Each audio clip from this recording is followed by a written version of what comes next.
as I told our team, I was really proud of our efforts. Disappointed in the result. I just thought both teams played tough, hard, didn't drop their head. You're going to have a game like that anytime you play North Texas. They've only given up, with Tyler Perry in the lineup, they've only given up more than 60 one time this year. They're used to playing in the 40s and 50s. And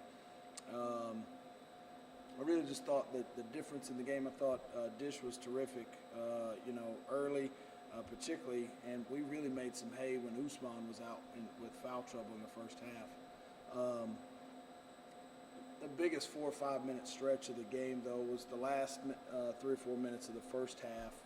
We had a 15-point lead, and they finished on a 9-0 run to cut it to 6 at the half. And then to start the second half, they continued that run, and now we knew they would make a run, but it was quicker than what you want with a team that plays so slow. They're out of pace of play. There's 363 teams in the country. They're dead last. They're 363. And so it's not going to be an 80s to 70s game. And so when a team that plays that methodical, if they're going to make a run, that needs to be over 12 to 15 minutes off the clock. And it was off of about 5 or 6. And a large part was our turnovers. In the first half, we had 3 turnovers. In the second half, we had 13. And, they do a great job rallying to the ball. They stripped us a couple times, took a lot of charges, particularly to start the second half. And I thought that was the difference in the game. Again, we continue to battle. It's tied with 12 to go, tied with 8 to go, tied with 4 to go. And you look at the stat sheet, and it's almost dead even in shot attempts and shots made. And that's how razor thin the margin of error is in this league. Questions? What sort of adjustments were North Texans making defensively in sort of that middle 8 period? Last 4 minutes, the second half, last 4 minutes. Well, I just thought there for a while we were getting stops, and so we were able to get out and play in transition.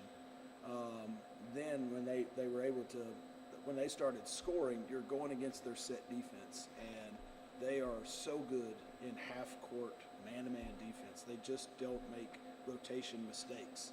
They don't make errors. They're tough. They're long. They're athletic. So all of a sudden, you're going against a group that is really good at what they do, and you've got to try to get some easies against them. You've got to get some easy baskets, and I thought we were able to do that early in the game, again, because we were stopping them. And now you're playing out in transition, so there's 4-on-3 opportunities, there's 5-on-4, or there's a mismatch somewhere. Somebody's lost. When they put that thing in the bucket, that does not happen. And so that's where you see them really make their runs. We were showing our team the 10-minute mark on Thursday against WKU. It's 21-2. They'd held a pretty talented bunch up there in Bowling Green to 2 points over a 10-minute stretch. And that's who they are. That's who they are. And it just had the feel, at least for me, like a championship level game. 2 teams that were in the semis or in the finals that are possession by possession. You got to get it right. And, we just got to keep putting ourselves in position to be there in March. You were able to get into the paint in the first half a lot, and not just you, but a lot of your teammates were able to sort of slide in and get some easy looks at the rim. Was that just, as Nick said, attacking mismatches? What were you seeing offensively that were able to get to the rim that way? I've seen a couple of our players, like Cam, he draws a lot of tension off the ball screen. So once the guy helped, I was able to catch it pretty low and just get downhill. A lot of times they were just getting these guys in rotation, and that's when I got downhill. In the second half, I think North Texas started on like a 6-0 run or whatever, was able to tie the game. You were able to refine your defensive intensity in that second half and keep it sort of a rock fight down the stretch. But what were y'all adjusting to and able to refine your defense in that stretch? We had I think we started on offense, we had a few turnovers, and we know that we wasn't scoring it at the rate we were in the first half. So we just dug in a little bit more and knew that we had to get stops. We weren't going to score it at the same rate. We knew that they were good defensively, so we had to step it up and pick it up defensively, and that's what we did. Coach, you went really deep into your bench in the first half, but what was the thought process behind playing some guys like fuss and Trayvon Smith maybe more minutes than they have in the half in particular? Some foul trouble. Dish had 2, Jared Jones had 2, Justin Buford had 2. Tyler Millen hurt his ankle in the last game and tried to give it a go, just couldn't go tonight. It should be fine in the next couple of days, but against a team that's like North Texas, he was just hobbling around too much. I thought Trayvon Smith was really good tonight, particularly defensively, because today was his first day out of a COVID quarantine. He hasn't practiced all week, and we go to UTSA and he wasn't on the trip, and so to come out of a 5-6 day COVID quarantine and have to come out and guard Tyler Perry, I thought was pretty impressive. A couple times he was looking like you got to come back and get me because he obviously hasn't exercised in a week. But with a little bit of foul trouble by those guys and an injury to Tyler Millen that hampered him, just forced us to go a little bit deeper. And I thought Trayvon particularly did some nice stuff out there. And Coach, what did you think of the crowd, the energy of the crowd? Yeah, it was great, wasn't it? I mean, just having a responsive crowd too, because sometimes I could imagine as a fan, you watch that rock fight that isn't the excitement and the running up and down, and it's 92 to 88 at the end. Those are the fun ones to watch, but I thought our basketball fans understood that a good basketball game's going on in front of you, even though it's 41 to 41 with 5 minutes to go in the game. That's usually almost our halftime scores.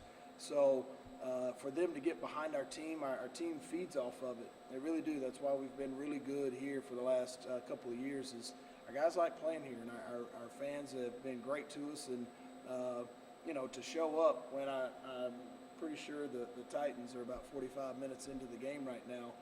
For them to be here in the second half to support us, and that stuff matters, and we definitely appreciate it. I'm glad you pointed that out. And another question for Dishman. How do you think 33 impacted the game when he returned, and specifically in the second half?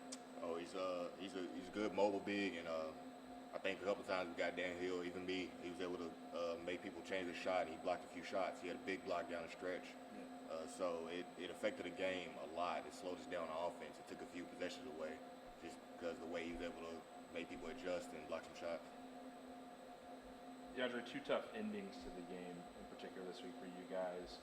How can this team sort of find some mental toughness over these next couple weeks of practice to get back to where y'all want to be? I think it's still early. It's good that we had these games early because laying down the stretch, I think, would be real important. Knowing what to do, how to react, and just being able to experience the situation. So I think we can just use it for nothing but growth. I think we played a lot better from our last game. So it's just, I think we just got to grow from it and use it down the stretch. There'll be more games that are just like this. If you look in the conference, there's plenty of games that are 2 points and 3 points, so it's very important. Cam, there's sort of screen action, it takes you out of the flow of the offense. What makes him so difficult to attack as a dribbler and be able to get inside? Like I said on the radio, they're a great defensive team. They're sort of like us. We kind of see us as a mirror when we play them. So, they're very disciplined, and they get to their spots when they need to. So, as far as that goes on defense, that's what they do well. So, yes, sir. Tyler Perry, you were able to hold him to just 11, well below the season average of about 18. How were y'all able to do that in defense? Not just you, but also just the whole team together, able to contain him. That was just mentally toughness, mental tough. He's a great player, like I said earlier. He's a great player. You just gotta, just be tough with him. Just stay tough, be smart. Just fight. You gotta fight the entire game. And I believe not just me, but everybody on my team. That's what they did. Even though when we switched off on them, we had Dish on them, we had T on them, everybody. So everybody played well. And finally, Cam, Nick mentioned this before you came in about the turnovers in the second half. Right. Obviously slowed y'all down offensively.